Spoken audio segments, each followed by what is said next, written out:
থাইল্যান্ডের রাজনীতিতে নতুন এক অধ্যায়। আজ আমরা জানব পেতাংতান সিনওয়াত্রা, একটি পরিবার যা দেশটির রাজনৈতিক ইতিহাসকে চিরকাল বদলে দিয়েছে। পেতাংতান সিনওয়াত্রা 1987 শিক্ষা জীবনের পর ব্যবসায়িক জগতে প্রবেশ করেন তিনি এবং এসসি অ্যাসেট কর্পোরেশনের প্রধান শেয়ার হোল্ডার হিসেবে প্রতিষ্ঠিত হন।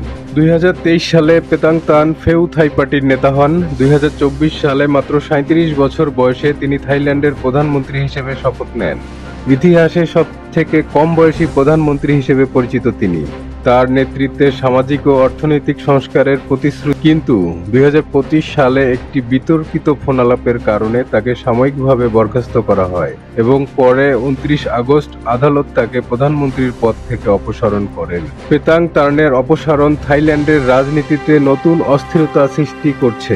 ফেউ থাই পার্টিতে নেতৃত্বের সংকট দেখা দিয়েছে এবং নতুন নির্বাচনের সম্ভাবনা তৈরি হয়েছে। তার রাজনৈতিক যাত্রা থাইল্যান্ডের রাজনীতির একটি গুরুত্বপূর্ণ অধ্যায় হিসেবে চিহ্নিত হবে। পরিবার, নেতৃত্ব এবং অস্থিরতা, এই মিশ্রণ ভবিষ্যতের রাজনীতিকে প্রভাবিত করবে। পেতাংতান সিনওয়াত্রার গল্প শুধুই রাজনীতির নয়, এটি একটি পরিবারের রাজনীতির শক্তির প্রতিফলন। ভবিষ্যতে থাইল্যান্ডের রাজনীতিতে তার প্রভাব কতটুকু থাকবে সেটাই দেখার বিষয়। ভিডিওটি ভালো লাগলে লাইক দিন, শেয়ার করুন এবং সাবস্ক্রাইব করতে ভুলবেন না। সবাই ভালো থাকবে। জন্মদিন দেওয়া